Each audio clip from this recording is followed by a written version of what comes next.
What up, guys? It's your boy, Walt Beezy Baby.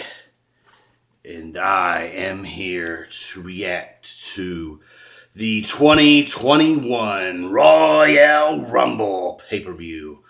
We kicked it off on the pre show with Nia Jax and Shayna Baszler regaining their women's tag team championships. They are now 2 times Women's World Tag Team Champions in the WWE. Didn't see that, and something right away that's really disgusted me was seeing Ric Flair come out to cost his own daughter the match. Man, that's evil as shit. Blunder. I don't like that at all. But I'll tell you what I did like a lot more than I expected, and that was seeing Goldberg wrestle Drew McIntyre. I thought that match was going to be a popcorn fart, and that match was excellent. I mean, for what it was, I was blown away at how good Goldberg performed in that match. Like, that's definitely the best match that Goldberg has had, I would say, since he started having matches again a few years ago. Like, him and Drew had a great match. I will give that 4 out of 5 stars. That is definitely thunder. 100%. Without a doubt. Very happy how that turned out. Oh yes. What else I thought was cool was another match we got with Sasha and Carmella for the SmackDown Women's Championship. Carmella looked good, but once again, she didn't look good enough because she did not beat Sasha Banks. Sasha Banks once again got the victory over Carmella. You know, I like Sasha Banks, but I'd really like to see Carmella get the championship at some point. Hopefully, maybe she'll get Money in the Bank in May. Her or Dana Brooke are my 2 people I'm hoping get Money in the Bank in May or June, whenever they decide to do it. And for the worst portion of the show for me, it was the Women's Royal Rumble. I was really expecting that to be thunder, but unfortunately it turned out to be bona fide blunder. I'm going to explain to you why. We had Shotzi Blackheart coming in at number 5, and she was one of the first people eliminated. Are you kidding me? That was bullshit. I'll tell you what else was bullshit. Candice LeRae wasn't even put into the match at all. And Bianca Belair, fucking Bianca Belair, won the Women's Royal Rumble. After Rhea Ripley had one of the biggest performances of her career in that Royal Rumble match, it came down to Rhea Ripley and Bianca Belair. And somehow Bianca Belair won the Royal Rumble. Gotta say, that's absolute horseshit. Bullshit. Not too happy at all about that, you know. She did make history as the first black winner of the Royal Rumble match, either men's or women's, since 1988. So, I mean, I know a lot of people are happy about that. But personally, if you wanted to have a first black winner of the Royal Rumble last night in the women's match, you should have gave it to Naomi or Ember Moon. Both of them have been wrestling for many years longer than Bianca Belair. And I can only imagine how distraught they were seeing that they didn't get picked. Yes, she did.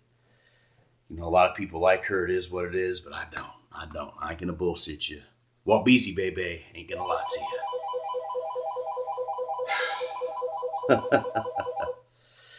And we had one of the best matches I've ever seen on a Royal Rumble pay-per-view. We had Kevin Owens and the big dog, Roman Reigns, have not a 5, but a 6-star match. One of the best matches I've ever seen either of those two have. And they've had a lot of great matches. I'll admit I was pulling for Kevin Owens, you know, but I'm a big fan of Roman Reigns. I've been a big fan of both of those guys for many years. So there was really no bad outcome to that match. But I was a little taken aback that what put Kevin Owens down for the 10 count in that last man standing match was a guillotine sleeper hold. I figured Roman would have choked him out with a chain or done something a little bit more vicious to put down Kevin Owens, but That definitely puts over that submission hold of his very, very hard. Great match. Highly recommend you guys go back and watch that match. That match was fucking incredible.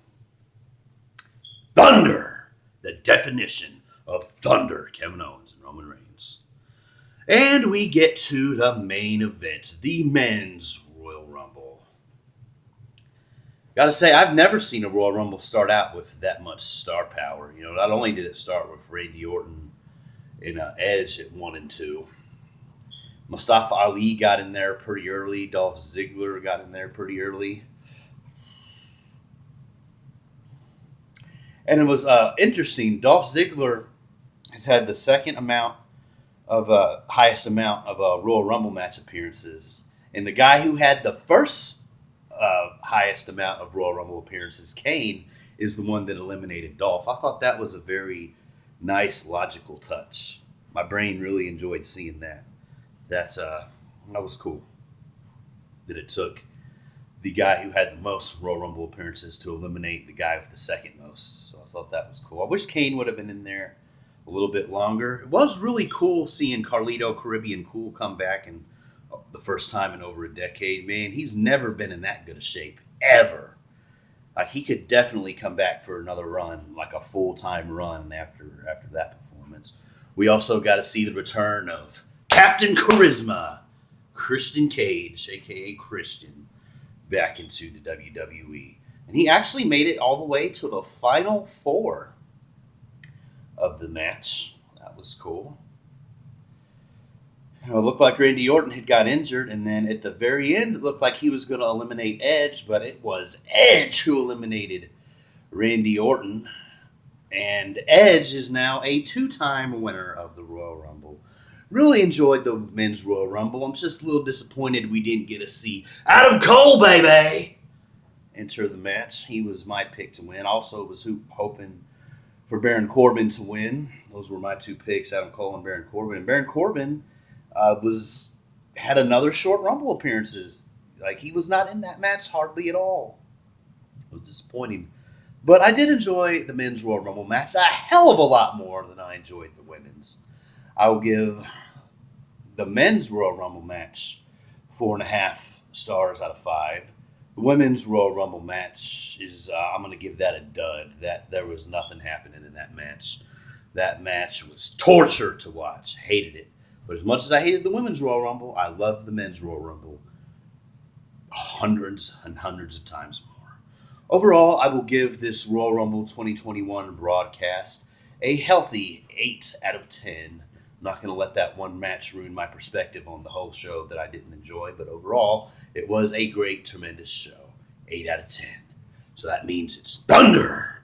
Make sure you subscribe to my YouTube channel, Thunder or Blunder, and share the shit out of this and all of my content. And don't forget to follow me on Twitter at Wallbucks. This has been your boy, Wild Beezy, baby. And these have been my thoughts on the WWE Royal Rumble broadcast of 2021.